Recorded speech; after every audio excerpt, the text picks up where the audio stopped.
Assalamualaikum warahmatullahi wabarakatuh.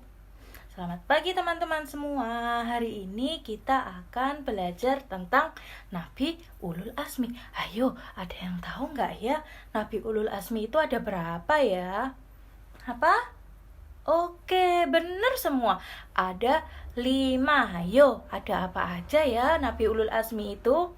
Coba sih, Bu Guru mau tanya. Oke, benar. Yang pertama ada Nabi Isa, ada Nabi Musa, ada Nabi Nuh, ada Nabi Ibrahim, sama ada Nabi kita. Nabi kita itu siapa? Ayo, Nabi Muhammad. Good job. Nah, hari ini kita akan belajar tentang Nabi Musa sama kaumnya. Loh, sebelum kita belajar tentang Nabi Musa dan kaumnya, kita belajar, oh iya, kita lupa, kita berdoa terlebih dahulu.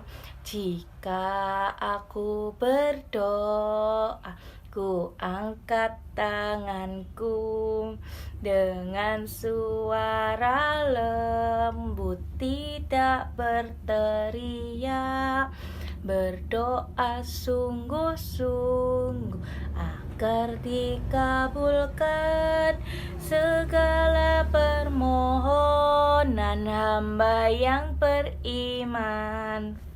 Doa sebelum belajar, Robbi zidni ilma warzuqni fahma. Ya Allah, tambahkanlah ilmuku dan berilah aku pengertian. Amin.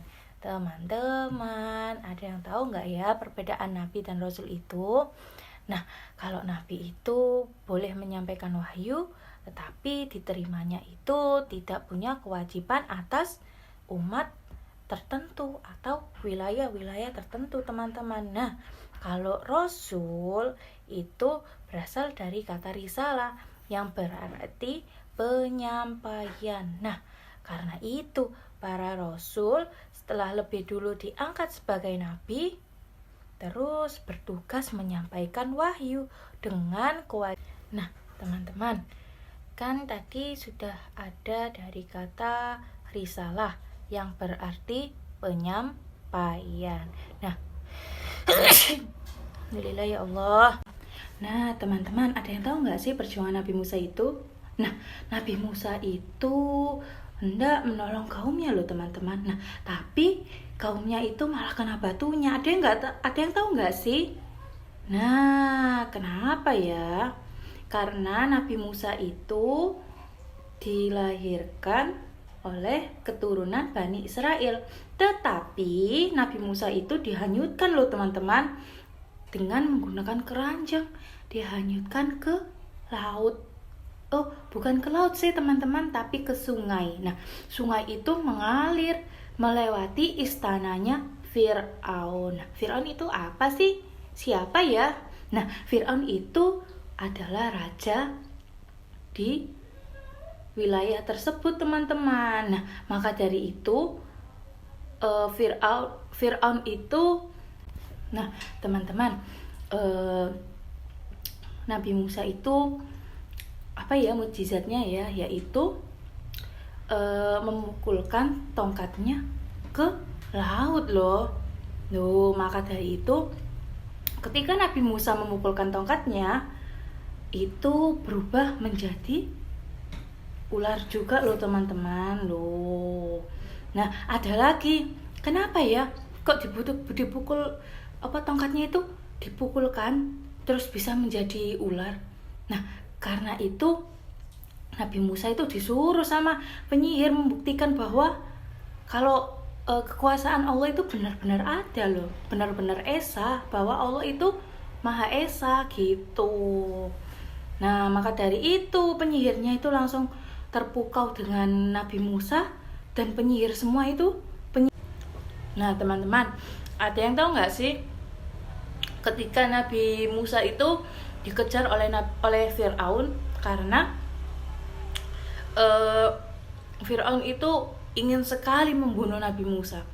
Nah, Nabi Musa mengajak Bani Israel untuk ikut bersama Nabi Musa. Nah, ketika waktu di di pucuk Laut Merah itu di pucuk sungai itu apa ya teman-teman ya, nggak bisa jalan, nggak ada jalan keluarnya, soalnya itu sudah hamparan laut gitu loh. Nah, maka dari itu Nabi Musa itu memukulkan tongkatnya, terus akhirnya lautnya terbelah, gitu teman-teman. Hebat sekali loh. Nah, maka dari itu jangan sampai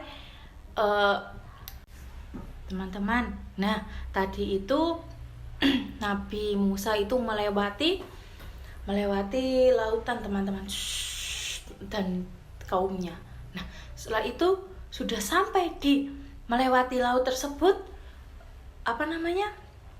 Raja Fir'aun itu akhirnya juga melewati teman-teman. Tapi tiba-tiba di tengah laut Nabi Musa memukul tongkatnya dan akhirnya ombaknya tertutup. Gitu kan teman-teman loh. Akhirnya tentaranya mohon maaf ya teman-teman, tentaranya Raja Fir'aun tersebut akhirnya tenggelam semua, tidak ada yang bisa terselamatkan.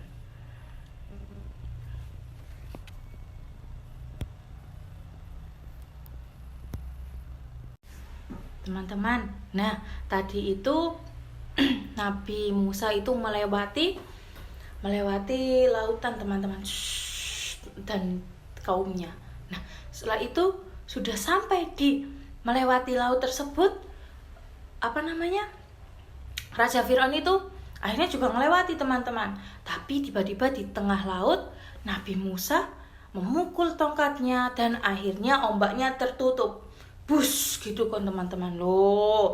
Akhirnya tentaranya mohon maaf ya teman-teman, tentaranya Raja Fir'aun tersebut akhirnya tenggelam semua, tidak ada yang bisa terselamatkan.